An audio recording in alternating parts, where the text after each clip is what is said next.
Pronto, agora já estamos gravando a nossa aula, né? Então, bom dia, boa tarde, boa noite para quem vai assistir essa aula depois. Deixa eu sair da luz aqui da minha janela.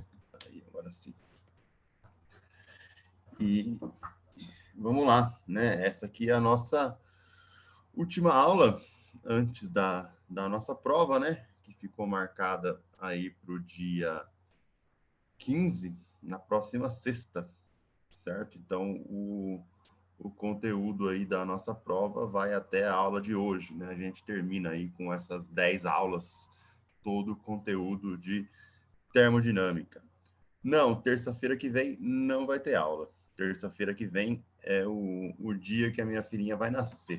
Já foi marcado, já vai ser na terça-feira, dia 12. Então, não teremos aula. Beleza? Isso, aê, finalmente, né? Então, vai chegar no dia 12 e aí a gente não vai ter aula dia 12, mas aí a prova fica confirmada, porque na prova vocês não precisam estar no Zoom, né? Eu não preciso estar aqui também, presente. Então, aí na sexta-feira a prova rola normal, né? Eu deixo ela agendada lá no Classroom lá, aí quando dá o horário das 10, vocês já estão ali, ele automaticamente posta a prova no horário estipulado. Diga, qual a dúvida? A gente vai ter a prova teórica pelo fórum e vai ter mais essa que você vai postar no Class para a gente escanear e mandar para você, certo? Isso, é isso mesmo. Vai ser essa prova escrita, né? Aí que você disse, eu mando o arquivo da prova e vocês escaneiam e postam como se fosse uma lista, né? Como se fosse um exercício aí da semana, né? Normal. E a prova teórica é um formulário, né? Eu faço ele no Microsoft Forms. É tudo questão de múltipla escolha, né? É só clicar lá na alternativa que você julga verdadeira. Isso aí é para fazer em 15 minutos no máximo mesmo.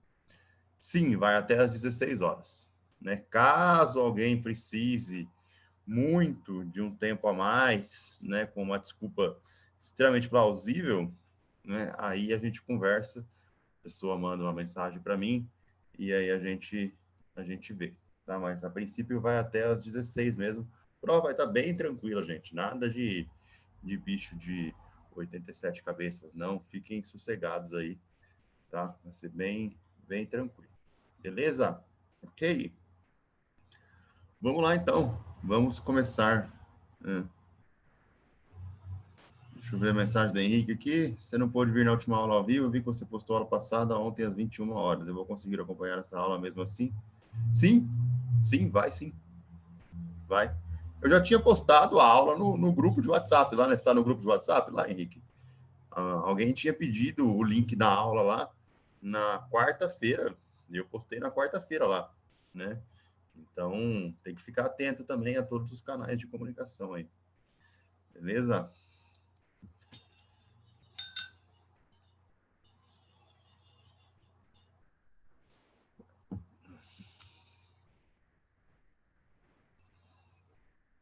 Sim, vou colocar. Vou colocar lá. Inclusive, eu tenho que mudar a data de entrega das listas lá para o dia 15, e eu não fiz isso também. Assim que terminar a aula, eu já reorganizo todos os prazos lá e posto a atividade dessa semana também. Beleza? Bom, vamos lá então. Vamos começar aqui. Falar de máquinas térmicas, o nosso último assunto. Então, o que é uma máquina térmica? Né? A definição aí de uma máquina térmica, basicamente, é um dispositivo que extrai energia do ambiente na forma de calor e realiza um trabalho útil, certo? Por exemplo, a primeira máquina térmica construída aí nos inícios, né, da Revolução Industrial, criada aí pelo James Watt, né, foi um dos pioneiros aí da criação, né? Ele constituía de uma caldeira, certo? Aqui, ó. Então você tinha aqui uma caldeira de água, beleza? essa água era esquentada via carvão, via madeira, né? E quando essa água fervia, esse vapor de água aqui, ele subia por um pistão, né? Eu tinha uma outra válvula aqui, e esse pistão aqui, ó, ele fazia com que esse, esse contrapeso aqui, né, se movesse para cima e para baixo, né? Esse foi aqui o que a gente chama de primeiro pilão, né, mecânico, né? Imagina que você precisasse ficar socando alguma coisa assim, mexendo, né, apertando. Então o pessoal conseguiu fazer um mecanismo, né, que subia e descia e funcionava apenas com o vapor de água, né? Então a substância de trabalho minha era a água. Então essa foi a primeira máquina térmica criada aí que acabou revolucionando, né, todo o nosso mundo, toda a nossa maneira de viver hoje em dia.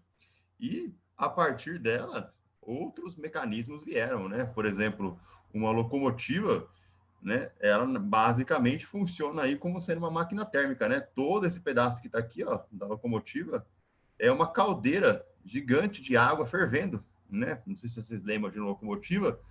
Sempre atrás da locomotiva tinha um vagãozinho de carvão, né? Para que era esse vagãozinho de carvão? Para que você ficasse alimentando o fogo, né? Que fazia ficar fervendo essa água aqui dentro, né? Tanto é que essa fumaça que sai aqui é vapor de água. E aí você fazia, né? O mecanismo funcionar aqui, que girava e carregava o trem para frente, né? Empurrava o trem para frente. Então funcionava aí a base de máquina térmica.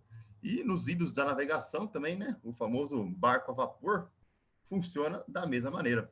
Não sei se todo mundo aqui assistiu Titanic, né? Não sei se vocês lembram aí do filme do Titanic. Né? No filme mostra o pessoal colocando carvão, né, nas caldeiras e girando mecanismos lá gigantescos, né, que empurravam as hélices do navio, né? Isso aí é justamente essa máquina a vapor, né? Eles ferviam caldeiras gigantescas lá e essa água fervente, né? Aí o vapor de água que saía dessa água dessa caldeira, ele mexia as hélices, né? Passava por mecanismos ali mecânicos que giravam as hélices. Então a gente tem aí justamente, né, a água, né, sendo a nossa substância de trabalho aí para estar movimentando, realizando um trabalho útil. Tudo bem? Beleza? Eu vou pegar a ideia do mecanismo?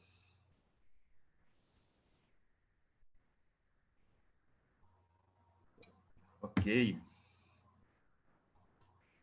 E a gente tem também, né, o dispositivo a combustão, né, o famoso motor, certo? Então, o motor aí, ele tem os pistões, né, o famoso, chama aí de 6 caneco, né, o famoso opalão. Não sei se alguém aí já viu um opalão, né, 6 caneco, certo? Por que era 6 caneco que o pessoal chamava? Né? Porque tinha 6 pistões, né? Aqui é um motor que tem ele tem 4, né, desse lado, mas ele tem mais 4 do outro lado, mas a princípio, né, os carros mais antigos tinham apenas 6, né? Bebe pra caramba, né? O famoso, você fala quando alguém bebe muito, você fala assim, a pessoa é um opalão, né? Bebe pra caralho. Então, a gente tem aí justamente, né, os estágios, né, aqui do nosso motor, né, de um pistão sofrendo compressão, né, são 2 compressões e 2 expansões, né, que são um motor de 4 tempos aí, e aqui a substância de trabalho é o combustível e o ar, né, então a gente tem aí o nosso motor, aqui tem um outro slide bem mais especificando, né, tudo o que acontece, né, basicamente aí você tem aquele eixo de biela-manivela, né, que é o que faz movimentar mesmo, isso aqui empurra o pistão para cima, certo? Aqui entra o combustível. Depois que o combustível entrou, ele é comprimido. Aqui, ó, ele fica bem comprimido. Eu tenho a vela do motor que dá uma centelha, né, que causa a explosão. Essa explosão é o que movimenta, né, a combustão aí, né, que gera o movimento, né, que é o que está realizando o trabalho útil mesmo. Depois que essa combustão é feita, né, o gás aqui dentro ele sofre uma expansão, certo? Ele volta aqui para ser liberado, né, que sai lá no carburador do carro. Então a gente tem aí todo esse processo que fica se repetindo em ciclos, né? Então, ele fica girando aqui esse pistãozinho, né? Que faz depois girar outras válvulas e outros mecanismos no motor do carro, mas sempre operando em ciclos, né? Porque para realizar um trabalho útil de maneira contínua, né? Isso precisa ser realizado em ciclos. E é isso que a gente vai ver agora, né? Como é que funcionam esses ciclos aí das máquinas térmicas, né? Como é que eu realizo, quais são as transformações termodinâmicas que estão envolvidas, como é que são as trocas de calor, como é que é o trabalho realizado, tudo isso aí agora para frente. Beleza, gente? Tudo bem? Alguma dúvida por enquanto?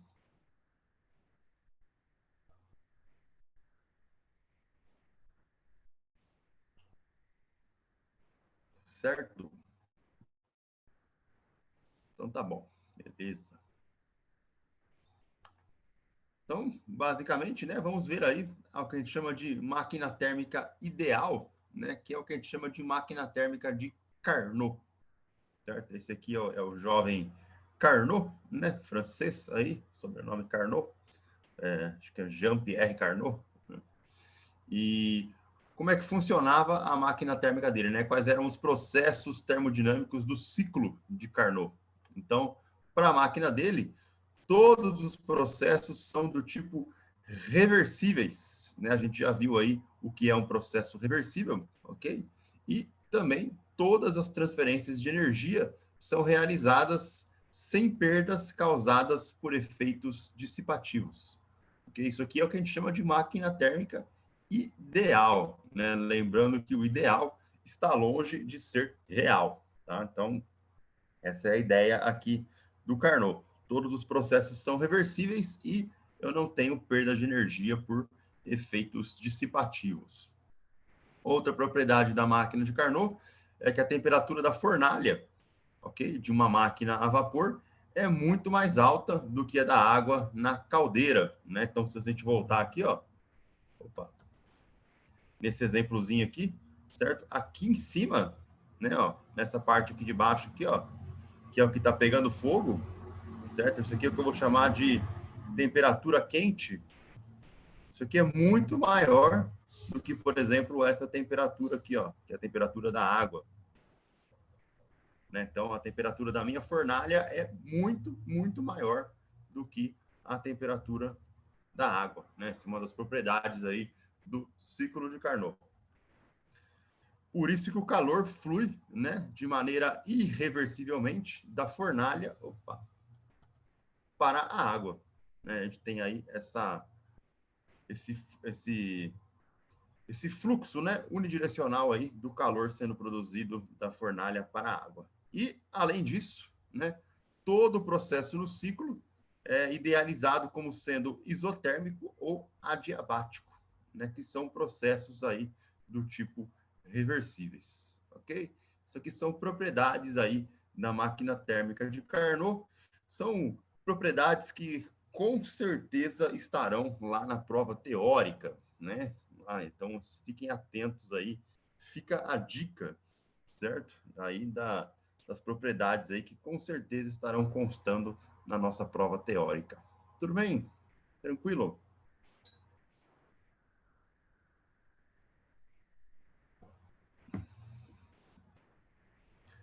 Seguindo aqui então, como é que funciona, né, o ciclo de Carnot? Olha só. Então, basicamente, né, eu tenho aqui a minha fornalha, né, ó, que está aqui no que eu chamo de TQ, né? TQ significa temperatura quente.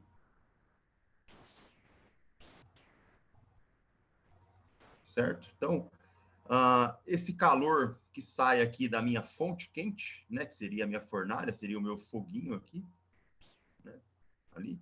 Então, o calor é absorvido pela minha máquina térmica, né? Tá vendo esse ciclozinho aqui, ó, né? Esse ciclo que está aqui é o que a gente representa aí como sendo a minha máquina, né? Porque está realizando o trabalho, está fazendo ali em ciclos, ok?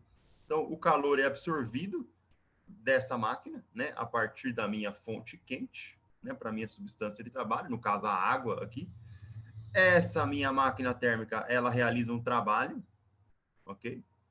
Esse trabalho geralmente é um trabalho mecânico, né? É um movimento de alguma manivela, de alguma engrenagem, alguma coisa desse tipo. E depois o que acontece? Existe um calor perdido, certo? Que é o que eu chamo aqui de calor frio. Opa! Esse calor frio, ele é expelido, certo? Para um ambiente, né? Ou para algum tipo de objeto que esteja a uma temperatura fria, né? Então, esse TF aqui significa temperatura fria, que no caso, né, geralmente é o nosso meio ambiente, né? Então, aqui o nosso ar, a nossa atmosfera.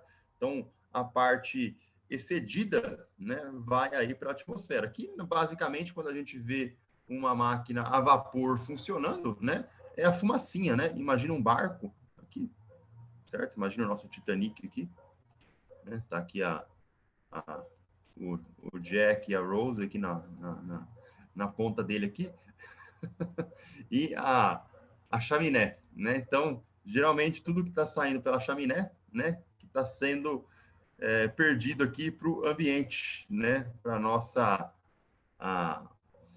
fonte fria, né? De calor aí. Então, basicamente, a gente gera aqui na fornalha, né? No quente aqui, a máquina realiza o movimento de engrenagem para estar girando aí as hélices do navio, né? E o excedente de calor, né, sai aí para o ambiente, certo? Basicamente, esse é o funcionamento aí da máquina térmica de Carnot.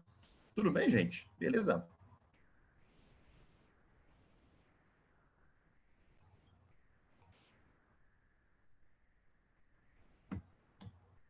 Tranquilo? Alguma dúvida por enquanto?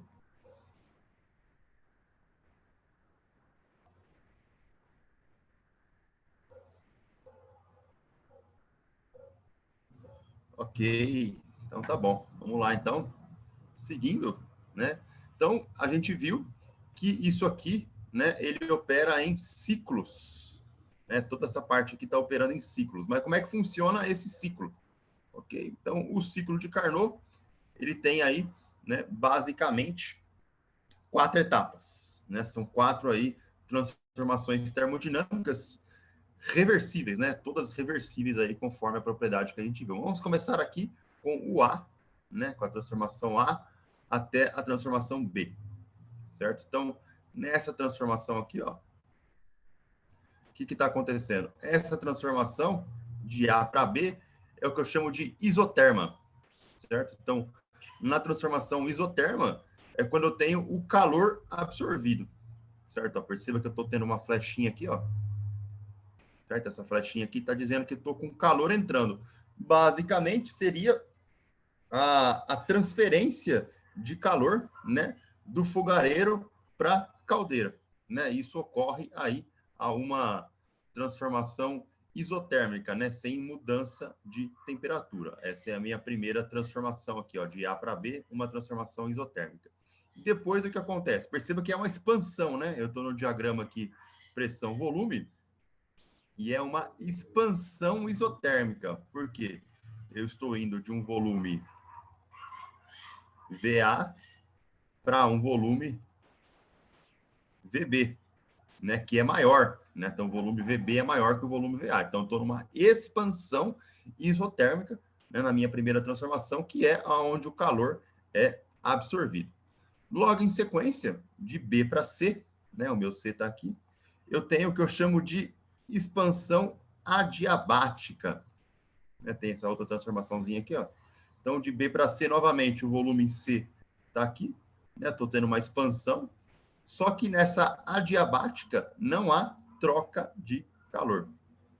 Ok? Então, a gente tem aí uma expansão sem troca de calor, né? Aqui eu estou também mudando a minha temperatura, eu estou indo da temperatura quente para a temperatura fria, certo? Basicamente, aqui o que está acontecendo nesses dois etapas, eu estou, vamos imaginar aqui a minha fornalha, né? Ó, pegando fogo aqui. Vou colocar aqui a minha caldeira aqui, ó, caldeirão, e a minha água aqui dentro, água azul. Aí. Então, de A para B, ó, basicamente eu estou aqui, Não, de A para B. Eu estou mantendo a temperatura porque eu estou apenas fornecendo energia, né, para a minha caldeira de água. Então, de A para B é uma expansão isoterma, né, da minha substância aqui, que seria a água. No caso, na maioria das vezes, é o vapor de água, né, que é o que está acontecendo aí. E de B para C, né, eu estou tendo aí uma expansão adiabática, né, seria aí, basicamente, a minha substância, né, perdendo temperatura, né, se expandindo aqui e perdendo temperatura, né? Ela está aqui sempre fervendo, quando ela sai, ela acaba perdendo um pouquinho de temperatura, certo? Ela vai estar em contato aqui com o que a gente chama de meio ambiente na temperatura fria. Esses aqui são os dois primeiras etapas, né? De A para B e de B para C. E depois, né, as outras duas etapas do ciclo. Eu venho aqui de C para D, certo? Isso aqui é uma contração isoterma, certo? Perceba que os volumes aqui estão diminuindo, VC e VD, né? Então, é uma contração isotérmica, não muda a temperatura, ela continua na temperatura da fonte fria, ok? E ela cede calor para o ambiente, né? Então, esse QF aqui, essa setinha saindo aqui, significa que ela está cedendo calor para o ambiente. E a outra transformação é a nossa DA, né? Eu volto ao estágio inicial do ciclo, que é também uma contração, né? Uma vez que eu estou diminuindo o volume aí, ó, VA, ok? Então, é uma contração adiabática, não troca de calor. E aí eu volto depois no começo, né? Então, basicamente, eu tenho 4 transformações, são 2 isotérmicas, uma expansão e uma contração, e 2 adiabáticas, uma expansão e uma contração, né? Então, o ciclo seria, na sequência, 2 expansões e 2 contrações. Então, esse aqui seria o nosso ciclo de Carnot. E o trabalho realizado pela máquina, né, basicamente é a área do ciclo, né? A gente já viu aí na primeira lei da termodinâmica que sempre o trabalho é a área do ciclo aqui, certo? Aqui no próximo slide eu tenho as transformações aqui bem explicadinhas, né? Então, de novo aí, na transformação AB, né, o gás se expande isotermicamente na temperatura TQ, absorvendo um calor QQ, que é a minha transformação AB. Depois, no 2, ele se expande adiabaticamente até que a temperatura cai para TF. Aqui nessa expansão adiabática, não troca calor. A gente já viu aí essas propriedades de transformação termodinâmica. Depois, ele é comprimido isotermicamente na temperatura TF, né? Rejeitando calor, né? Ou jogando calor aí para a minha fonte fria, que é a transformação CD. E depois comprimido adiabaticamente, retornando ao estado da temperatura inicial, que é a minha transformação DA. Novamente, não trocando calor. Tudo bem, gente? Alguma dúvida por enquanto? Vocês já tinham visto ciclo de Carnot em alguma vez na vida? Cursinho, colégio?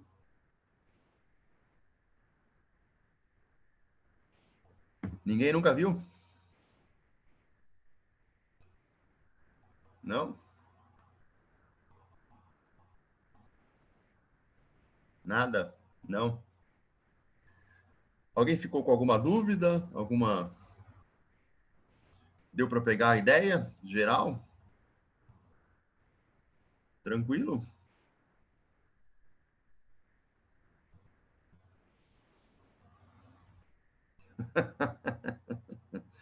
Pois é, Henrique. Pois é. A vida é cheia de surpresas, não é mesmo?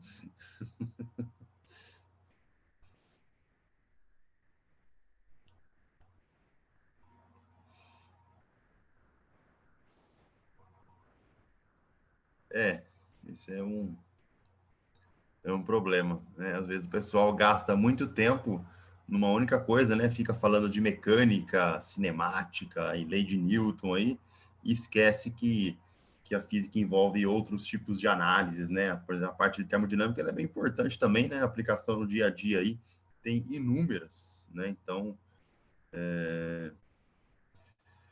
aí é difícil mesmo, né? É complicado, é complicado. Mas vamos que vamos, né? Vamos Vamos indo aí. Espero que isso não aconteça aqui no nosso curso também, né? Aí. É complicado também, William. É difícil. Difícil. Mas vamos seguindo aqui. Vamos que vamos. Então, esse é o nosso ciclo de Carnot aqui. E como é que funciona o trabalho, né, do ciclo de Carnot? Então, o trabalho, ele é basicamente, né, é, igual à área do ciclo, né? Então, sempre quando a gente calcula a área do ciclo, né, eu tenho o meu trabalho. Então, se eu quiser calcular um trabalho líquido, né, basicamente eu pego o trabalho realizado na parte ABC menos o trabalho realizado na parte CDA. Né? Se a gente voltar aqui no ciclo, vou apagar os desenhos aqui, ó. Mas basicamente eu teria que pegar o trabalho feito aqui, essa parte, e subtrair do trabalho feito aqui, ó. Né? Então seria essa área azul, né, que está embaixo dessa curva aqui, que é o trabalho CDA, e o trabalho vermelho, né, que é o trabalho total aqui, ó, né, pegado desde aqui até aqui. Como eu tenho duas figuras aqui, eu estou fazendo um desenho em cada figura, né? Mas aqui é o meu trabalho A, B, C. Se você subtrair uma área da outra, né? Aí você tem o trabalho do ciclo, né? Que seria o seu trabalho líquido. Só que para fazer isso, né? É complicado, né? Que curva que é essa? Como é que eu descrevo essa curva? Como é que eu descrevo aquela outra curva? Eu teria que estar integrando funções complicadas aí, e isso estaria criando situações aí um pouquinho chatas de serem calculadas, né? Basicamente, na matemática, né, a gente sabe que sempre o trabalho, né, seria aí a área embaixo da curva, então eu teria que estar subtraindo uma área da outra para estar obtendo o trabalho líquido. Porém, a gente sabe, né, que num ciclo, o que acontece? Através da primeira lei da termodinâmica, né, que a variação de energia interna é o calor menos o trabalho, no ciclo, essa variação de energia interna é zero, né? Então eu tenho essa propriedade aí que sempre vale para os ciclos. Ou seja, né, num ciclo completo, fechadinho, o calor é igual ao trabalho. Ok? Então, o que, que eu faço aqui? No meu ciclo de Carnot, eu tenho dois calores trocados. Eu tenho o calor que é trocado da fonte quente, né? Mandando energia aí para minha substância de trabalho, ok? E o calor da fonte fria, né, que é aquele calor expelido para o ambiente, né, que é o calor em excesso lá. Então, eu tenho um calor que entra e um calor que sai. Então, basicamente, o trabalho, né, num ciclo, pode ser calculado como sendo a diferença, né, entre o calor que entrou menos o calor que saiu, né, justamente por causa da propriedade da energia interna ser zero aí em um ciclo termodinâmico. Tudo bem, gente? Beleza?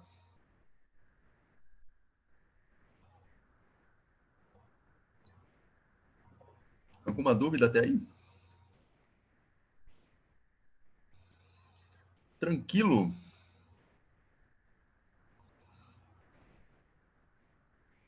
Perguntem, gente. Não deixa de passar dúvida, não. De perguntar as coisas aí. Perguntem, por favor. S'il vous plaît, como diria Carnot, né, o francês aí. Não deixem de passar dúvidas aí. Beleza mesmo? Tranquilo?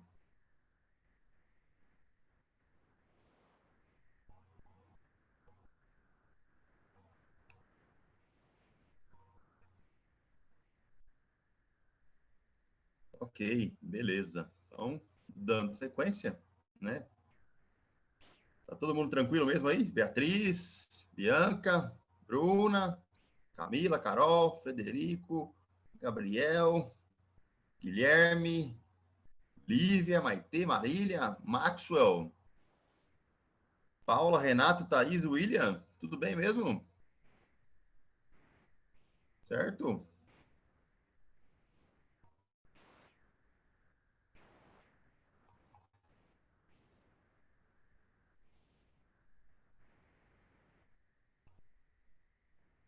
Todo mundo acordado?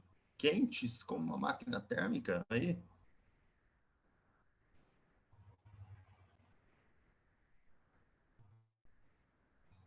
Ok? Você sabe que o nosso corpo é uma máquina térmica também, né? A gente funciona aí em ciclos, né? Qual que é o ciclo termodinâmico da pessoa, de um ser humano? Alguém sabe? Ninguém sabe?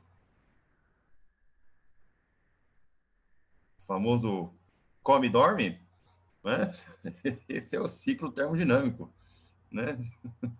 Come e dorme. A gente dorme, acorda com fome. Aí come, dá sono, dorme. Aí acorda de novo com fome, come, dá sono, dorme. É o famoso come e dorme, né? Esse é o nosso ciclo termodinâmico aí do ser humano, certo? Além desse ciclo termodinâmico, né? Tem o ciclo da respiração, não é? A gente basicamente aí funciona como um refrigerador. Vou falar de refrigerador daqui a pouco, né? Mas quando a gente inala o ar ambiente, né? Geralmente ele está a uma temperatura menor, né, do que o nosso corpo, né, em dias normais, aí vamos dizer assim. E aí quando você inala esse ar, geralmente aí a 27, 28 graus Celsius, né, ele passa dentro do seu corpo, se aquece, né, expande dentro do pulmão e sai para fora a uma temperatura maior, né? Então você tem aí o bafozinho quente, né? Você consegue ver melhor esse processo em dias frios, né? Quem nunca, em dia frio aí, ficou soltando fumacinha pela boca, não é? Já viram isso, já? Já fizeram isso?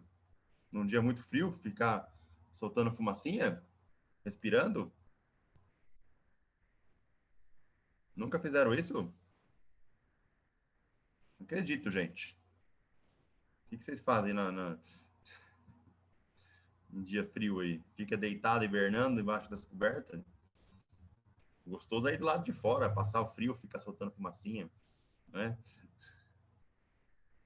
Certo? Exatamente, né? Chique Bernardo. É, tem gente que faz isso também, Max. Mas é gostoso, é legal, né? Então você tem aí justamente, né? Você inala a parte fria do ar, né? E aí o seu corpo ele transforma em quente, né? E quando você joga, expele ele para fora, ele fica quente, né? E você vê a fumacinha, você vê ele ali basicamente se tentando se condensar ali, né? No ambiente. Beleza? Então, aí exemplos aí de como o nosso corpo humano também é uma máquina térmica. Dando sequência aqui, então, ó, né? Como é que eu relaciono, né, agora esse ciclo de Carnot, né, com a nossa variável de entropia, certo? Que foi assunto aí da nossa aula passada, né? Então, vamos lá. Então, numa máquina térmica de Carnot, existem duas e apenas duas transferências de energia reversíveis na forma de calor, certo? Que são ali as nossas expansões isotérmica, né? São as duas transformações aí que trocam calor, né? Logicamente que a diabática é reversível, mas ela não troca calor, né? Então, somente eu vou considerar as duas aí, expansão e contração isotérmica, que estão trocando calor como sendo transformação reversível. E aí eu tenho, como são essas duas que trocam calor, eu vou ter apenas duas variações de entropia na substância de trabalho, uma na temperatura T quente e uma na temperatura T fria, né? Lembrando aí que a nossa entropia, né, que a variação de entropia era o calor trocado pela temperatura, certo? Então aqui, ó, a minha variação de entropia quente é o calor quente trocado pela temperatura quente, certo? E a variação de entropia fria é o calor frio trocado pela temperatura fria, né? Ah, professor, por que aqui tem um mais e aqui está um menos aqui, né? Bom, porque quando a temperatura você está perdendo para a fonte fria, né? Você está expelindo calor, né? Você está perdendo calor, né? Então, na fonte quente você absorve, por isso que aqui eu teria um positivo. E na fonte fria eu estou cedendo, né? Então, eu estou perdendo calor, por isso que é um negativo aqui. Ok? Então, a minha variação de entropia fica aí calor quente pela temperatura quente, calor frio pela temperatura fria, negativo. Né? E assim, certo? A gente tem aí que, por num ciclo completo, a nossa entropia ser zero, certo? Na variação aí, como ela é uma variável de estado, né? Uma vez que se ela volta no estado original, né? Ela está aí meio que obedecendo uma lei da conservação, já que uma vez que a entropia não obedece à lei de conservação, mas num ciclo eu estaria voltando ao meu estado inicial, né? Então, na variação de entropia seria zero. E aí eu tenho essa propriedade aqui. O calor quente sobre a temperatura quente é igual ao calor frio pela temperatura fria. Então, eu consigo representar o ciclo de Carnot num diagrama diferente, certo? Em vez de ser um diagrama pressão-volume, agora eu tenho um diagrama temperatura-entropia, certo? São variáveis de estado também, né? Lembrando aí que as 4 variáveis de estado da termodinâmica são pressão e volume, no qual representa um diagrama, porém eu posso estar representando no diagrama temperatura e entropia, que são outras 2 variáveis de estado, ok? Então, aquele ciclo de Carnot, no diagrama temperatura e entropia, ele fica representado dessa maneira aqui, ó. Essas são as mesmas transformações que eu tinha antes ali, né? Então, se você comparar de A para B, no diagrama de Carnot, eu tenho uma expansão isotérmica, TQ, né? Então, ele está fazendo isso aqui, ó. Expansão isotérmica. Bom, se a expansão isotérmica, a minha temperatura é constante, né? A temperatura é o meu eixo vertical aqui, ó. Então, a minha temperatura não muda, né? Constante. Porém, certo? Como eu estou tendo um calor entrando aqui, ó, na entropia, que é o meu eixo de baixo, né? Eu estou aumentando, né? Então, estou com calor quente entrando sobre uma temperatura constante, eu tenho um aumento de entropia, certo? Então, aqui, ó, de A para B, aumenta a entropia, mas temperatura constante, que é a minha expansão isotérmica. Já de B para C, ó, que está aqui, ó, B para C, no ciclo de Carnot, né, eu estou com o que eu chamo de expansão adiabática, ok? Porém, na expansão adiabática, não há troca de calor. Como não tenho troca de calor, ó, o calor aqui seria zero, então a minha entropia é zero, né? A variação de entropia é zero, por isso que aqui, ó, a minha entropia é mantida constante, né? Mas eu estou indo aqui da temperatura quente para a temperatura fria. Se eu voltar aqui, ó, certo? Eu estou basicamente aqui, ó, de B para C. Essa é a minha transformação ali, ó, com ΔS igual a zero, porque eu não tenho troca de calor, ok? Já no A para B, ó, esse sim era uma isoterma, certo? Com calor entrando, aí eu tenho uma variação de entropia. Já nas outras transformações, né, ó, de C para D agora, novamente, perceba de novo que é uma contração isotérmica, certo? Que é o equivalente reversível aí. Então, eu tenho uma perca de calor aqui, a minha temperatura não muda, beleza? E eu tenho aqui calor perdido. Se esse calor é perdido, né, então a minha entropia, né, vem com um sinal negativo aqui, o meu ΔS negativo. Ele está perdendo calor, né? Então, você vê aqui que a entropia está indo nesse sentido aqui, ó, diminuindo, que é o do C para D. E, por último, para completar o ciclo, né, de D para A gente tem a contração adiabática, que não troca calor. Então, se ela não troca calor, esse QF aqui seria zero, então a minha entropia é zero, né? Constante ali, não muda, ok? E a gente tem aí também a temperatura aumentando, né? Indo da temperatura fria para a temperatura quente, conforme a gente viu aqui no ciclo de Carnot, né? De D para A. Eu estou aqui, ó, subindo, né? Aumentando a temperatura, voltando para o ciclo original. Tudo bem, gente? Beleza?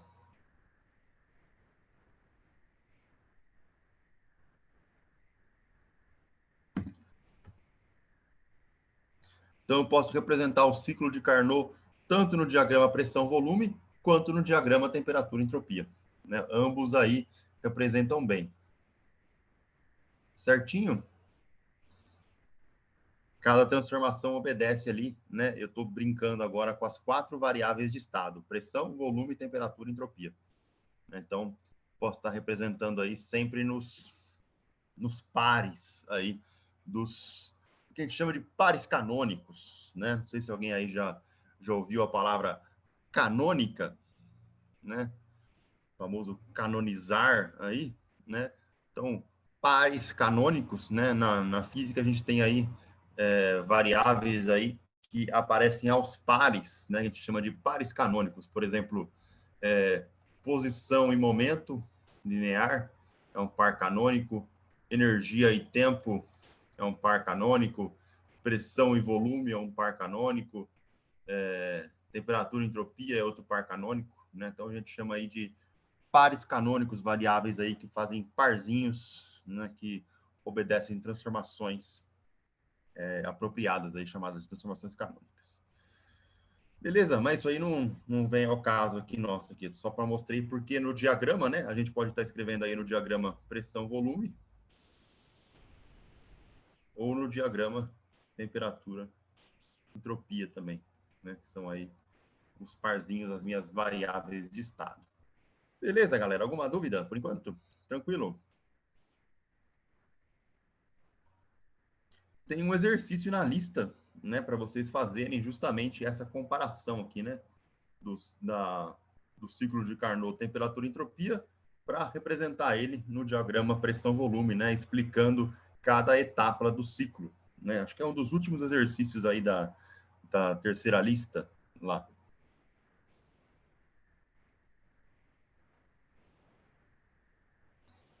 Certo? Basicamente ele já está resolvido aqui nesse slide, né? Só comparar aqui e comparando com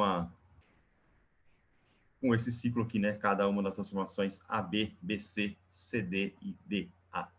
Beleza? Certo? Seguindo aqui, então, a eficiência. Agora, né? O que é a eficiência de uma máquina térmica? Né? Quando você fala em eficiência, né?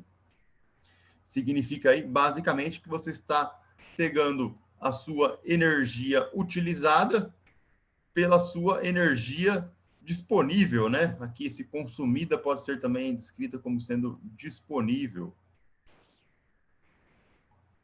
Ok? Agora, para você ter uma ideia do que é eficiência, né? Vamos dizer assim que você acabou de acordar, está ali cheio de energia, não é?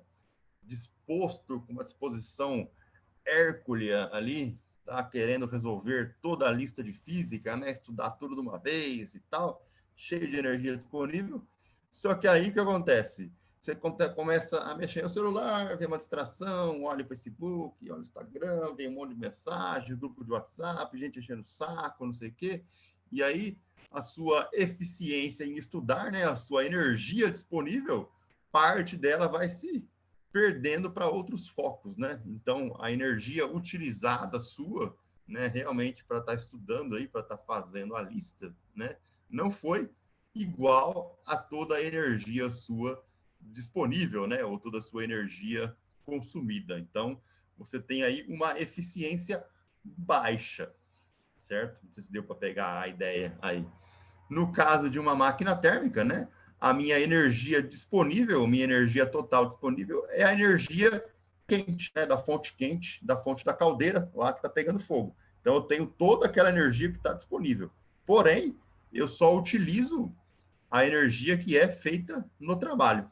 Né? Então, está aqui ó, o meu trabalho, né, que é a minha energia utilizada. Ok? Se eu fizer para a máquina de Carnot, o trabalho da máquina de Carnot, né, a gente já viu aí, é a diferença entre os calores da fonte quente e o calor da fonte fria, né, trocados aí. Então, se eu pegar e substituir esse W aqui, ó, lá em cima, por esse jovem aqui, ok? Ó.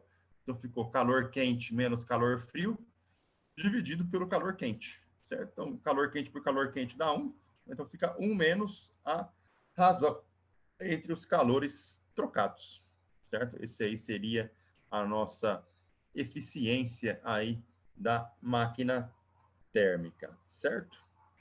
Se eu for fazer em termos da temperatura, né, aí ele fica invertido, né? Temperatura fria sobre temperatura quente, né? A razão entre elas aí. Beleza? Então, essas são as formulinhas aí de eficiência das nossas transformações termodinâmicas. Beleza? Tudo bem?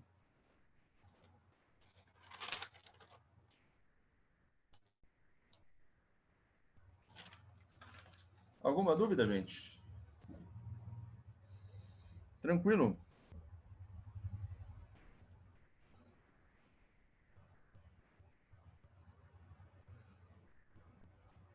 Essa eficiência, ela nunca pode ser, né? Vou chamar aqui de epsilon, certo? Ela sempre tem que ser menor igual a 1, né? 1 seria o caso perfeito, né? Um caso que não existe aí seria uma eficiência de 100%, mas ela não pode passar de 1, né? Então, a minha eficiência, o meu rendimento, aí, ele está sempre aí menor do que 1, que seria o 100% no caso. Que seria o que a gente chama de máquina térmica perfeita, né? Que não existe.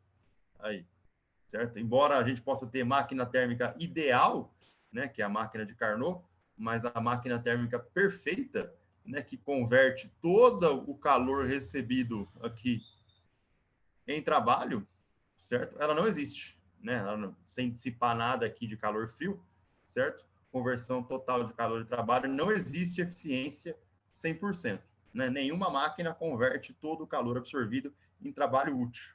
Eu sempre tenho que ter uma perda de energia para a fonte fria, né? Então, essa máquina perfeita aí não existe, né? O pessoal tenta de várias maneiras criar, mas a gente não tem aí o que a gente chama de mecanismo moto perpétuo, né? Que aí que se autoalimenta, se auto mantém sustentável, né? Eu sempre tenho que ter um empurrãozinho inicial, né? Para estar mantendo um mecanismo aí em movimento. A gente vai ver melhor isso quando chegar lá em Física 3.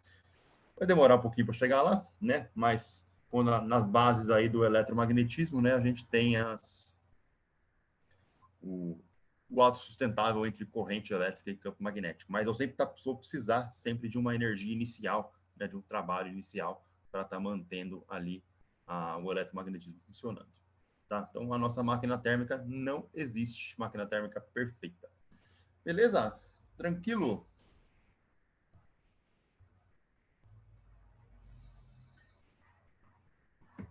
Alguma dúvida por enquanto, gente?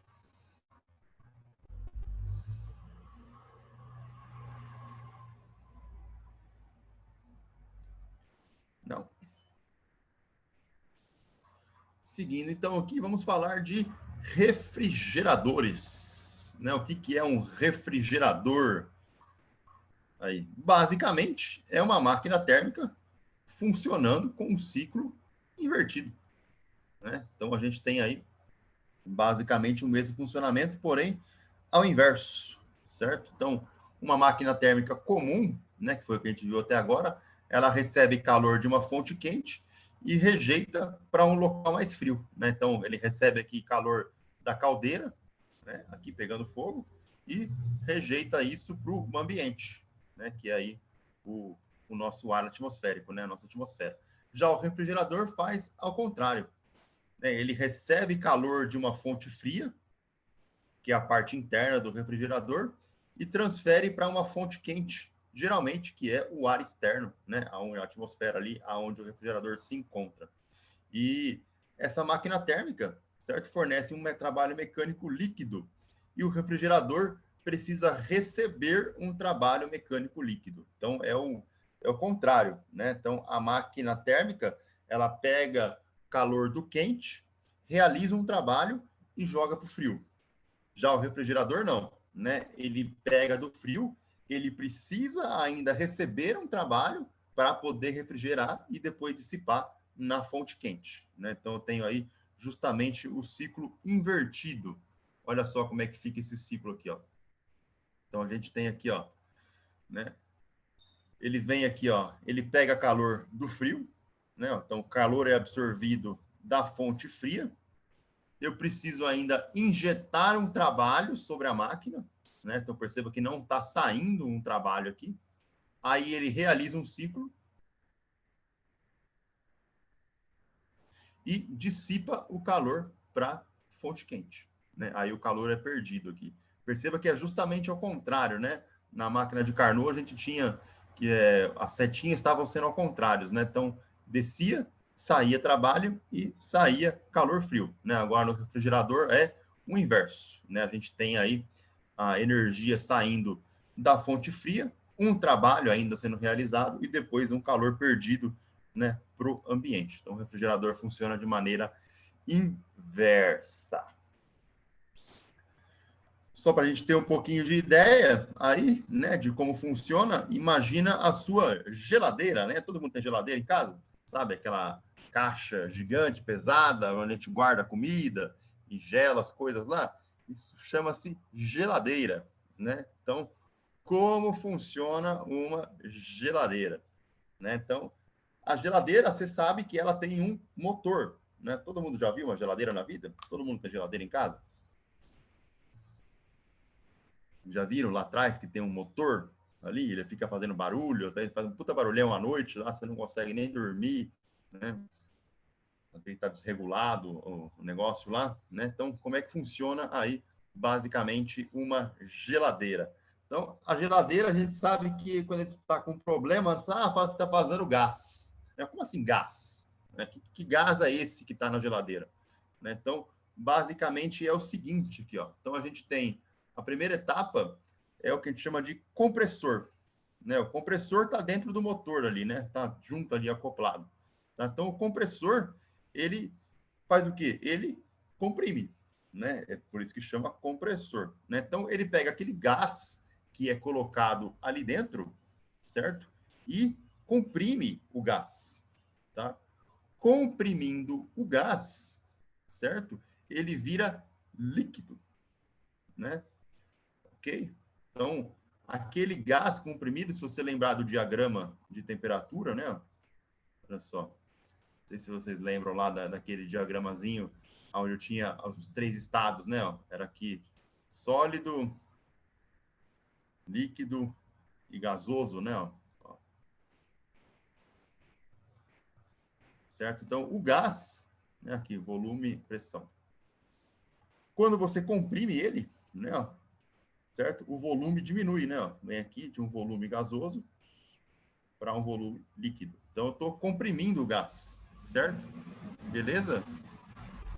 Eu vou explicar justamente o porquê disso, né? Por que você vai colocar a sua roupa lá atrás para secar, né? Existe um porquê disso. Então, desde o início, né? Esse compressor, ele comprime o gás e faz ele virar líquido, ok? Então, essa alta pressão aqui faz ele virar líquido. E aí, o que acontece? Esse líquido, ele passa por um condensador, certo? Ó, que vem aqui, ok? Ó.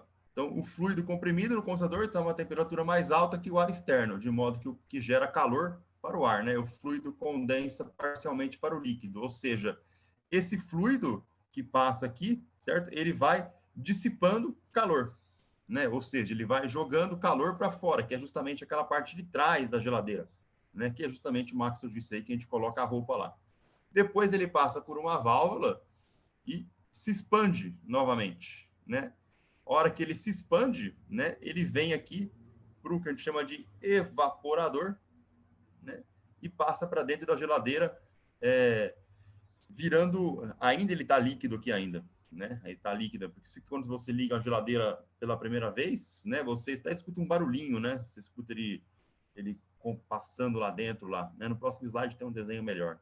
Aí ele passa por aqui, gera o frio, né, pega o calor aqui dessa fonte fria, certo? E depois passa por uma região de baixa pressão e volta aqui no meu compressor, né? Então ele tem aí todo esse ciclo aí para que a gente faça, né, ao nosso refrigerador.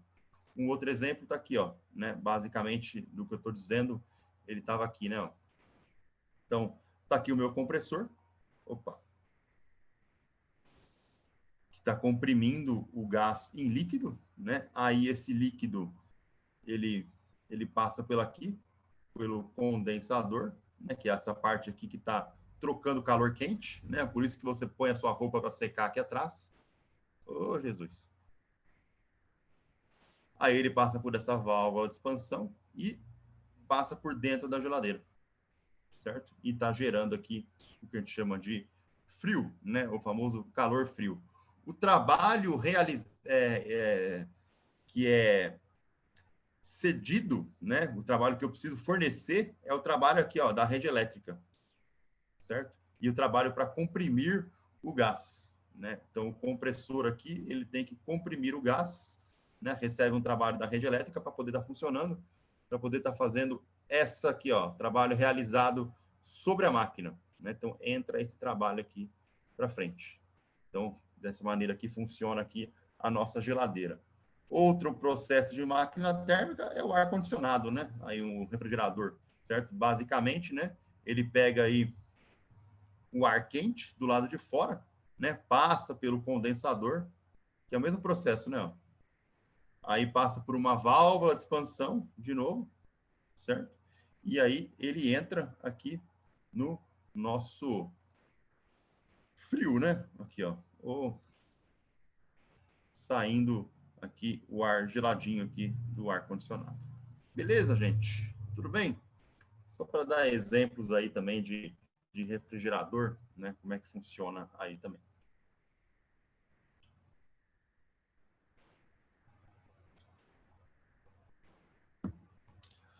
Dando sequência aqui, então. Como é que eu avalio a segunda lei da termodinâmica, né, pro refrigerador? Ok? Então, basicamente aí, ó, é impossível para qualquer sistema passar por um processo em que ele absorve calor de um reservatório a uma dada temperatura e o converte completamente em trabalho mecânico, né, que é aquela máquina térmica impossível, né, perfeita, de modo que o sistema termine em um estado idêntico ao inicial. A base da segunda lei da termodinâmica repousa na diferença entre a natureza da energia interna e a energia mecânica macroscópica. Se a segunda lei não fosse verdadeira, poderíamos fazer um automóvel se deslocar ou colocar uma usina termoelétrica em funcionamento apenas resfriando o ar ambiente, né? Então, a gente não consegue fazer isso. De que maneira? Olha só. Então, a gente tem aqui, ó, a nossa máquina térmica, né? Ó. Eu não consigo fazer justamente isso, né? Ó. Pegar todo o calor frio e transformá-lo em calor quente, né? Isso é impossível, um refrigerador sem trabalho, né? Eu tenho que estar fornecendo um trabalho aqui para que isso aconteça. E o contrário, aí sim é possível, né? Ó, eu posso pegar a temperatura quente, né? Aqui ele está chamando de H e C, né? O H vem do inglês aí, hot, e o C do inglês também aí de cold, de frio. Então, na máquina térmica, a gente tem esse processo aqui, né? O quente realiza um trabalho e aí joga o excesso para fonte fria, que é equivalente, né? O que a gente está fazendo isso aqui, né? Essa máquina térmica com eficiência 100%, impossível também. Não pode aí ter esse processo. E outro exemplo, né? Seria o refrigerador, ok? Então, ele pegando o calor da fonte fria, eu injetando trabalho, né? E ele jogando o excedente para a fonte quente, né? Eu não consigo fazer isso aqui num ciclo como funcionasse, né? Como usando um refrigerador, como alimentando um, uma máquina térmica perfeita, né? Com 100% de eficiência. Isso é impossível, né? Eu não posso ser usado ela, né? Como um refrigerador comum, transferindo calor para uma outra fonte, né? Isso aqui seria equivalente a justamente esse procedimento aqui, né? Pegar calor da fonte fria e jogar aí calor para fonte quente sem realizar trabalho. Então, a segunda lei da termodinâmica impede que a gente faça esse tipo de funcionamento, né? Eu sempre tenho que ter aí um trabalhozinho realizado. Beleza? Beleza? Tudo bem, gente?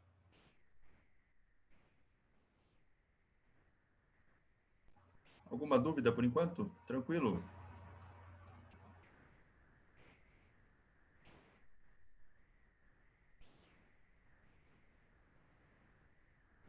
Vamos fazer exercício então?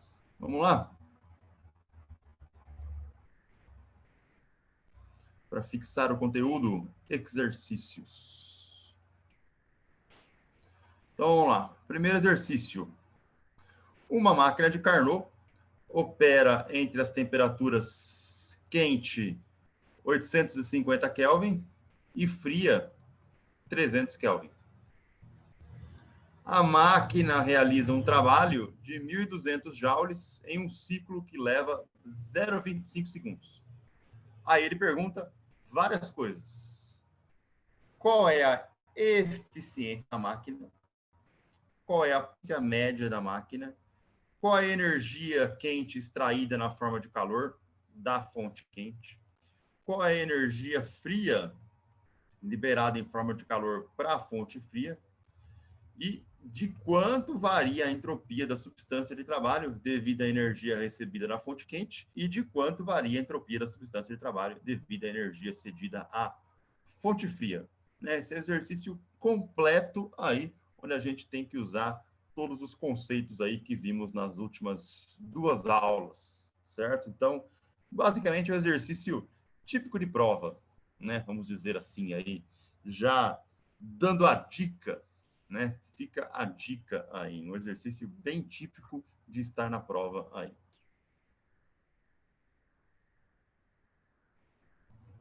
Vamos lá então, né? Primeiro, item A, qual é a eficiência da máquina? Bom, para calcular a eficiência, né, o que a gente precisa fazer? A eficiência de uma máquina térmica, né, eficiência epsilon aqui, ó, faltou passar o caractere para grego aqui, depende da razão entre a temperatura fria e a temperatura quente, né, em Kelvin, das fontes de calor a qual ela está ligada. Então, se a gente voltar aqui, ó, aqui eu tinha a formulinha da minha eficiência em termos da temperatura, né? É só aplicar a formulinha em função das temperaturas. Então, aqui, ó, temperatura fria era 300 Kelvin, que está aqui, ó, 300. Temperatura quente, 850.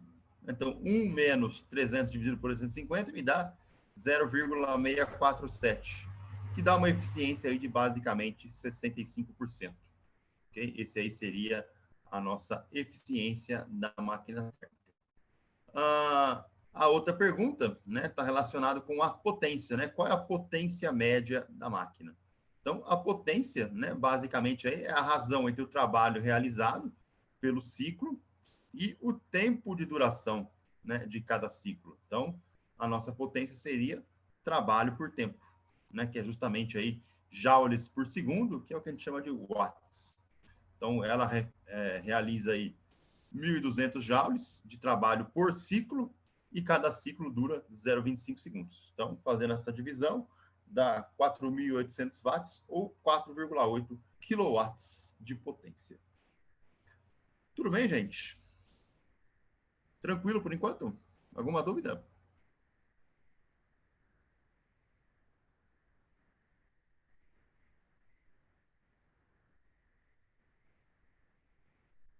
Beleza?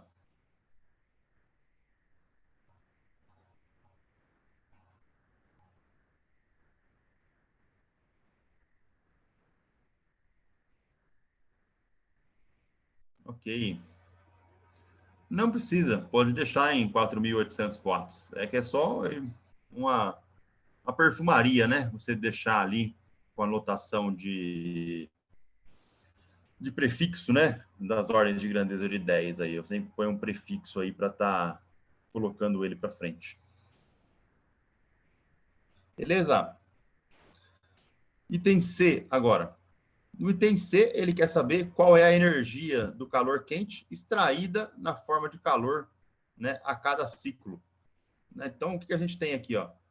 Que para qualquer máquina térmica, incluindo as máquinas de Carnot, a eficiência é epsilon. É a razão entre o trabalho realizado por ciclo e a energia extraída na forma de calor da fonte quente. Né? Então, a gente tem aí que epsilon é igual ao trabalho sobre o calor quente.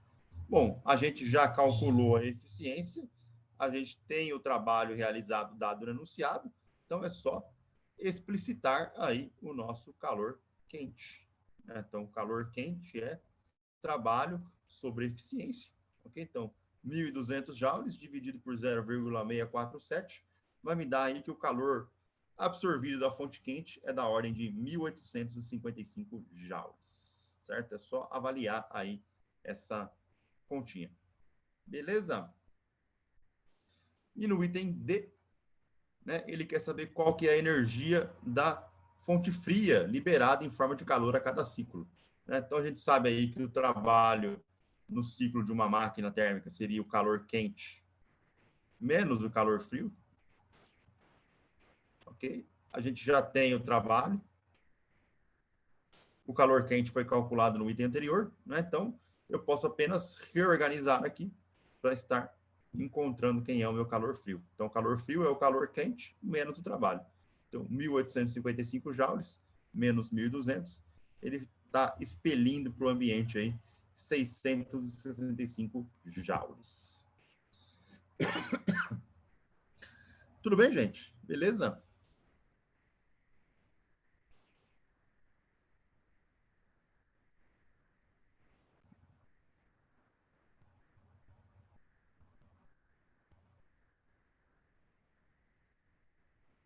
Tranquilo? Alguma dúvida?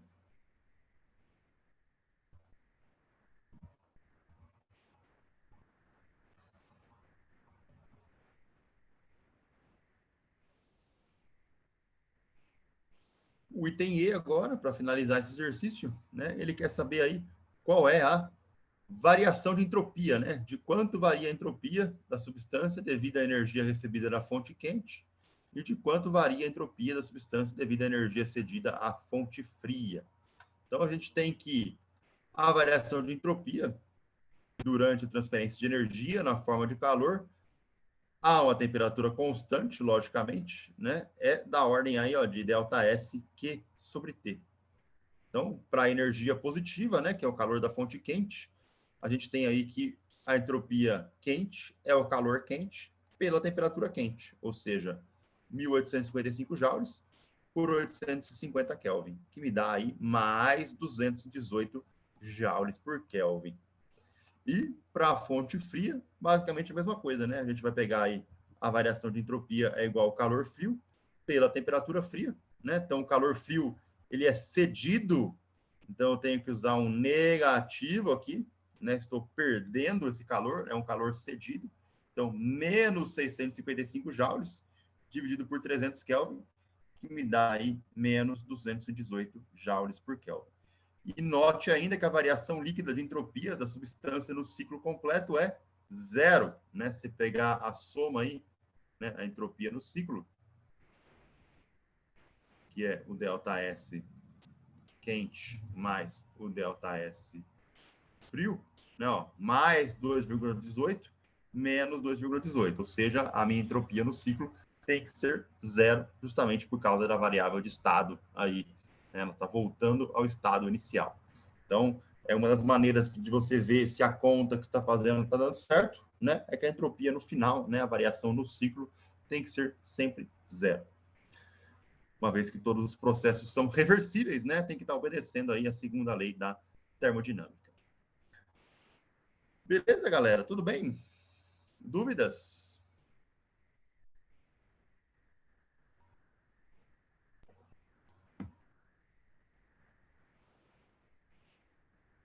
Tranquilo?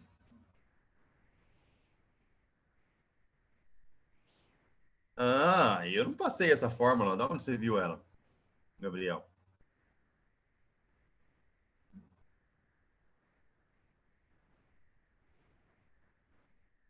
Eu não passei ela. Da onde você viu?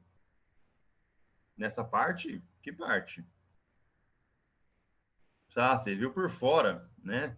Ah, essa parte aí, ó, o S sendo a constante de Boltzmann, Ln da transformação de microestados acessíveis, ela vale para quando eu estou fazendo uma visão estatística da entropia. Né? Você lembra da aula passada? Você assistiu a aula na terça-feira? Lembra que eu falei dos dinheiros lá, de almoçar no RU, almoçar no McDonald's, almoçar no japonês, e aquelas estatísticas lá com as moedas lá? Né?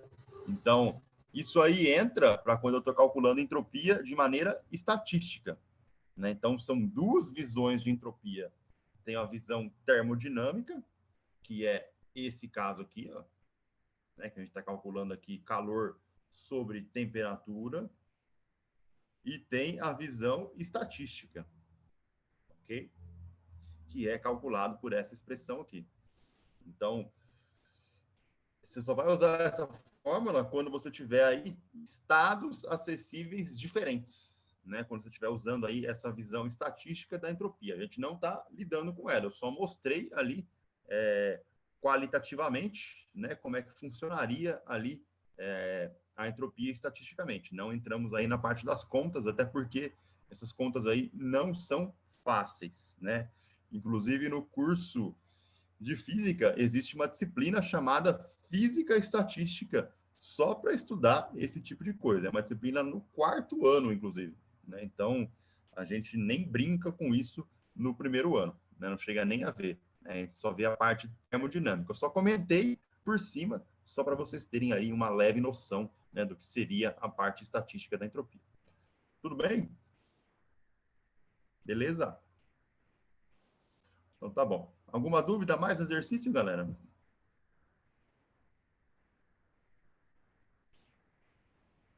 Certo? Vamos para mais um, para fechar essa parte aqui do curso. Último exercício. Vamos lá. Um engenheiro, um inventor, né? Aí, na verdade, afirma que construiu um motor que apresenta eficiência de 75% quando opera entre as temperaturas de ebulição e de congelamento da água, né? Isso é possível? Será que é possível mesmo ele ter inventado aí essa máquina térmica? Né? Tá na lista, né? Aí, estamos resolvendo, ajudando aí, né? Então, ó, não existe máquina térmica real cuja eficiência seja maior ou igual à de uma máquina de Carnot operando entre as mesmas temperaturas, ok? Então, ó, a eficiência de uma máquina de Carnot que opera entre os pontos de ebulição e congelamento da água, né? Então, a temperatura fria é a temperatura de 0 graus Celsius, que corresponde aí a 273 kelvins.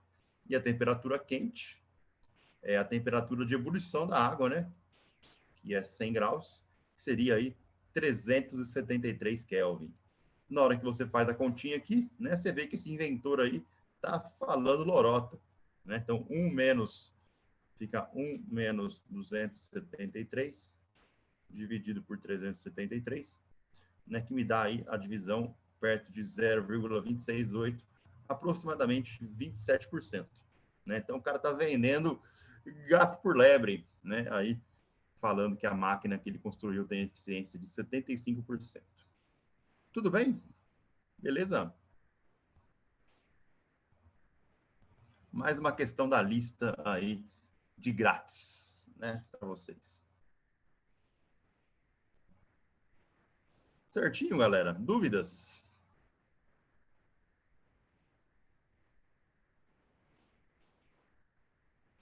Certo? E no final eu tenho aqui mais 3 exercícios aí para vocês treinarem, né? Alguns exercícios diferentes dos que estão na lista, né? Para a gente ter aí aqueles exercícios de frequência, né? Para serem entregues aí no dia 15, que é o dia da prova. Né? Então, para treinar aí para prova, né? Mais 3 exercíciozinhos aí, não obstante os das listas, né? Tenho mais 3 aí. Um que envolve aí a parte de máquina térmica, esse que envolve entropia, né? Aí do sistema, e um que envolve aí também a parte de eficiência, né, de máquina térmica. Tudo relacionado aí com a aula que nós já vimos. Belezinha? Tranquilo?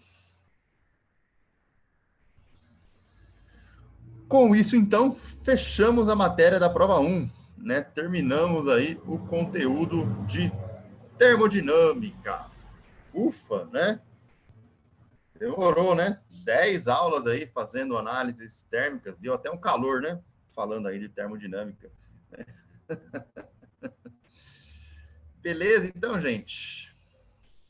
Então, ficamos aí, então, com o curso completo de termodinâmica e a nossa prova na próxima sexta-feira, dia 15, né? Dia 15, então, a prova aí, tá? Já vou deixar ela já pré-agendada lá no Classroom, lá, para quando chegar às 10 horas, ele automaticamente posta lá para vocês. Beleza? Quaisquer dúvidas aí, estou no grupo de WhatsApp. Ok? Um abraço, tudo de bom, bom final de semana, boa prova e até mais. Tchau, galera, tudo de bom. Sextou com S de entropia, né? Aqui. Ah, do Pulp Fiction aqui atrás, aqui, né? Dá para ver? Dá para ver. Né? Sextou aqui com S de entropia. Beleza? Abraço, gente. Tudo de bom. Tchau.